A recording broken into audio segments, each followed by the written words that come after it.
I got so much motherfucking design on right now. Break it down, bring it back, make it clap. I got 3 old thoughts, new block, where that thing. Bitches on my line, and you know.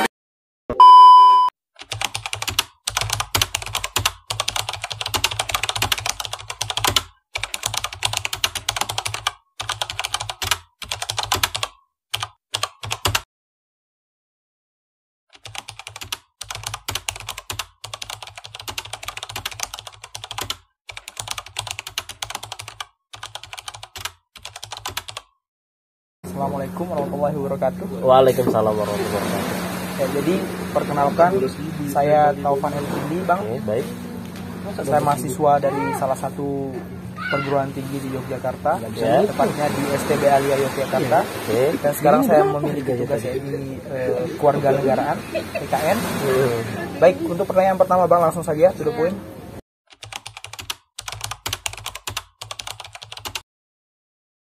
Oke, boleh langsung saya jawab mungkin ya? Ya, Bang.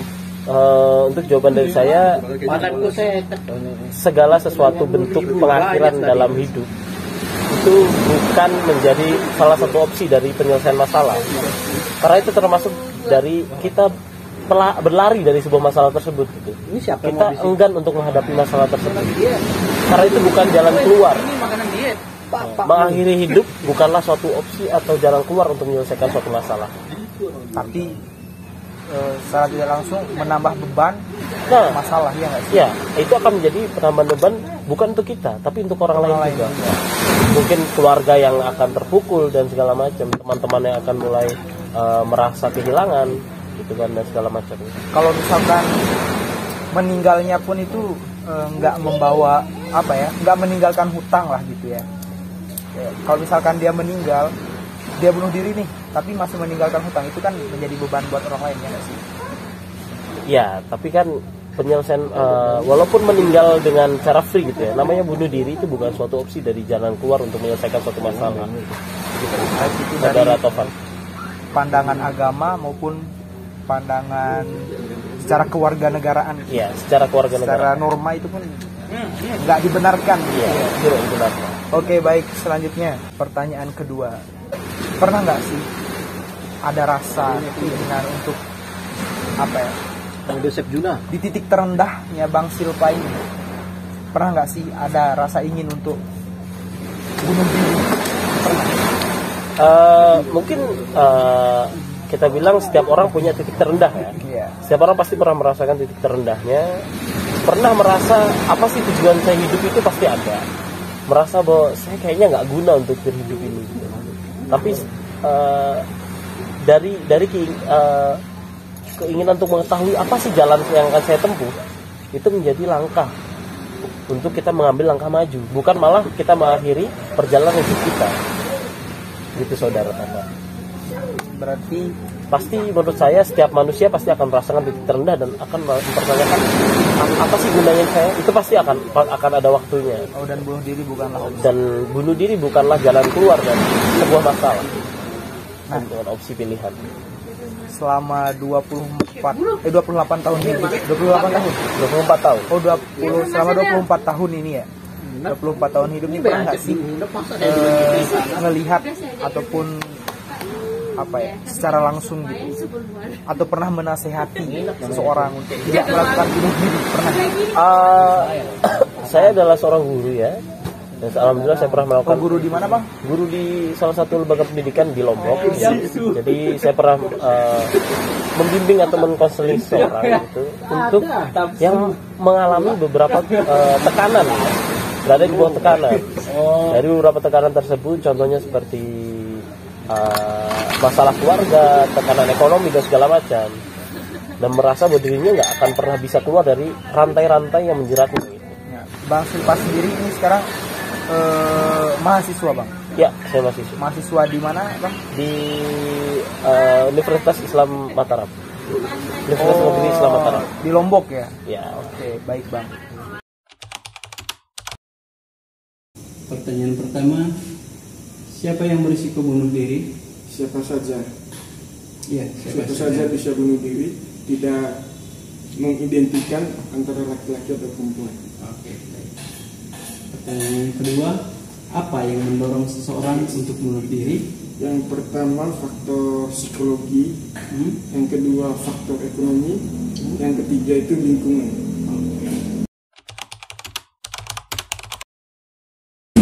Orang berpikiran untuk melakukan bunuh diri. Oke, berarti sebelum tindakan. Yang keempat, di mana tindakan bunuh diri sering terjadi? Di mana? Di mana? Di mana-mana. Oke. Tidak Tapi tergantung tempatnya.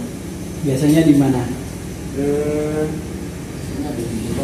Pertama dalam kamar mengobat tangan dan banyak cara. Yang kelima, mengapa tindakan bunuh diri harus diperhatikan? Karena yang pertama dapat merugikan diri sendiri, keluarga kita. Yang kedua, karena kita makhluk beragama, ya otomatis bunuh diri itu salah satu yang dilarang dalam agama. Berarti harus diperhatikan gitu ya? Ya, apapun bentuk dan alasannya kenapa dia bunuh diri. Oke, the last question. Bagaimana cara mencegah tindakan bunuh diri? Memperbanyak relasi, Oke. menonton acara-acara yang positif. Terus yang ketiga paling penting itu meditasi. Atau lebih kekinian itu apa? Bisa speak yourself. Setelah speak yourself, love yourself. Intinya banyak-banyak bermotivasi gitulah.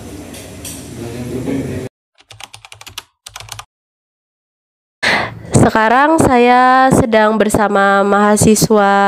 Boleh perkenalkan dirinya? Ya, perkenalkan, nama saya Aaron Brian Julian. Saya mahasiswa dari Institut Teknologi Dirgantara Adi Sucipto. Semester berapa? Semester 4. Semester 4. Baik, Kak Aaron, saya mau mewawancarai tentang mahasiswa bunuh diri ya. Bagaimana pendapat Anda tentang mahasiswa yang bunuh diri? Oke, jadi pendapat saya mengenai mahasiswa yang bunuh diri itu mungkin karena mahasiswa banyak tekanan, ditambah dari tekanan di kampus, tekanan di tanah perantauan. Ya, jadi mereka ingin bunuh diri. Seperti itu ya. Terus apa yang biasanya membuat mahasiswa itu berpikiran untuk bunuh diri? Mungkin karena harapan mereka sudah hilang ya. Ditambah lagi dengan mungkin mereka sulit untuk mencari teman, dan akhirnya mereka tidak punya tempat untuk melampiaskan marah mereka. Nah, jadi menurut mereka bunuh diri itu menjadi suatu jalan keluar. Oh, kayak gitu ya menurut Kak Aaron tentang bunuh diri di kalangan mahasiswa. Nah, pertanyaan yang selanjutnya, kapan mahasiswa biasanya mengalami masa-masa itu kayak punya pikiran bunuh diri? Biasanya kan mengalami masa-masa yang itu kapan? Saya rasa sih mungkin ketika awal-awal perkuliahan, ya itu bisa jadi di awal dan di akhir. Di awal ketika mereka masih menyesuaikan diri, dan di akhir ketika mungkin teman-teman mereka sudah pada lulus dan mereka tidak lulus-lulus. Itu mungkin menjadi waktu-waktu rawan ya untuk mahasiswa untuk punya pikiran seperti itu. Ada lagi? Itu saja. Baik, untuk pertanyaan selanjutnya, di mana biasanya mahasiswa dapat mendapatkan suatu pertolongan agar mereka tuh nggak punya pikiran untuk bunuh diri? Oke, jadi sejauh yang saya tahu mungkin mahasiswa bisa menghubungi layanan bunuh diri, atau juga mahasiswa dapat mengunjungi bimbingan konseling di kampusnya masing-masing atau menemui psikolog kampusnya. Itu jika mahasiswa tidak punya teman, tapi kalau masih punya teman sih ngobrol dulu sama temennya gitu. Itu aja. Ya benar sih, memang biasanya tuh teman tuh salah satu jalan terbaik ya, tapi itu tergantung temannya juga ya. Oke, untuk pertanyaan selanjutnya, ya mungkin sama sih, kenapa kayak bisa punya pikiran bunuh diri gitu? Kenapa? Ya menurut Karen, selain karena tugas atau pressure dari kuliah tuh apa lagi? Mungkin karena pekerjaan bisa jadi, atau tuntutan ekonomi. Hal-hal itu mungkin menghambat mereka, sama juga mungkin hubungan asmara, ya mungkin hal-hal seperti itu yang berkaitan sama emosi. Mungkin selisih juga, selisih paham antar teman, terlilit utang, pokoknya hal-hal yang bisa rentan terhadap mahasiswa di perantauan itu. Kayak gitu ya. Oke, ini untuk pertanyaan yang terakhir, siapa salah satu yang berperan penting kalau kita tuh punya pikiran bunuh diri? Yang pasti orang terdekat ya. Orang terdekat itu bisa jadi teman kos, ibu kos mungkin kalau deket sama ibu kos, dosen mungkin, atau kakak, saudara, orang tua, pokoknya orang-orang yang kita rasa dekat. Dan jika mungkin kita merasa tidak ada satupun orang yang kita rasa dekat, ya mungkin kita bisa coba hubungi konseling atau mengunjungi psikolog baik yang ada di kampus ataupun yang ada di rumah sakit. Oh, jadi menurut Kak Aron tentang mahasiswa bunuh diri kayak gitu ya teman-teman. Selamat malam dengan Marisa. baik Ibu Marisa, saya Mahendra Oka Saputra. Di sini saya akan menanyakan beberapa hal terkait dengan bunuh diri yang terjadi di lingkungan remaja di Indonesia. Jadi pertanyaan pertama, menurut pandangan Anda, apa itu bunuh diri? Menurut saya bunuh diri itu tindakan yang ceroboh, orang yang melakukannya tidak memikirkan jangka panjang. Dari perbuatannya, hal itu sangat bertentangan dengan agama. Menurut saya bunuh diri itu dengan alasan apapun tidak dapat diterima. Karena apapun masalah yang dihadapi tersebut pasti dapat terselesaikan jika dia mau terbuka dan tidak putus asa. Baik. Jadi menurut pandangan Anda bunuh diri itu seperti itu ya? Baik, jadi lanjut ke pertanyaan kedua. Bagaimana cara kita atau cara orang-orang yang ingin bunuh diri itu tidak melakukan hal tersebut menurut pandangan Anda?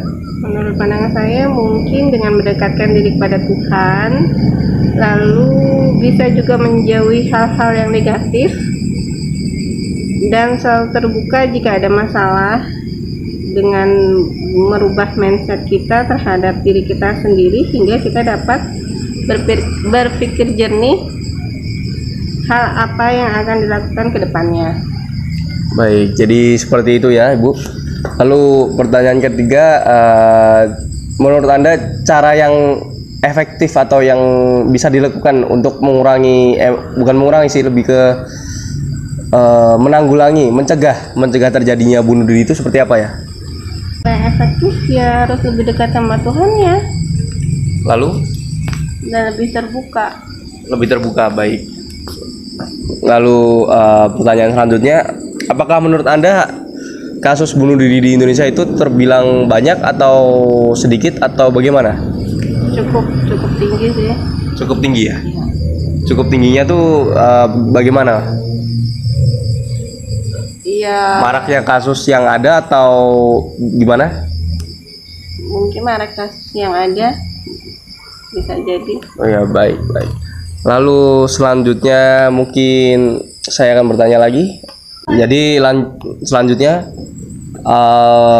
apakah tingkat kesadaran remaja di Indonesia tentang bunuh diri itu menurut Anda apakah sudah tinggi kalau bunuh diri itu adalah hal yang tidak seharusnya dilakukan atau negatif?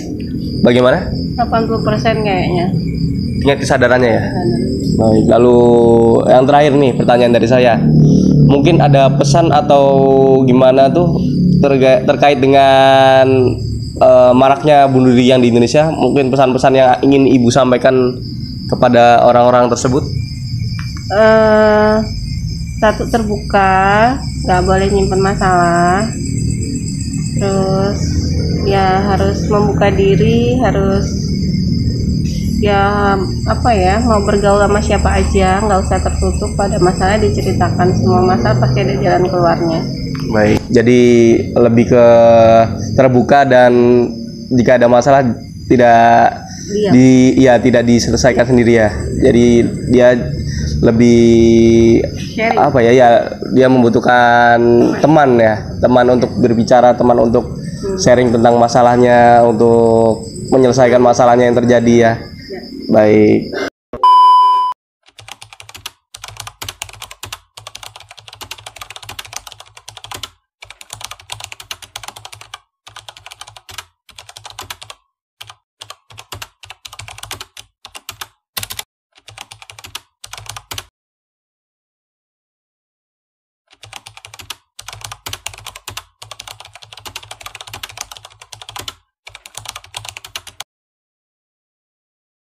Baik, sekian, terima kasih Bu. Thank you very much. Terima kasih Kak Aaron. Sama-sama. Selamat malam. Selamat malam. Salam literasi, salam Lombok Lestari. Amin. I fucking with these hoes up.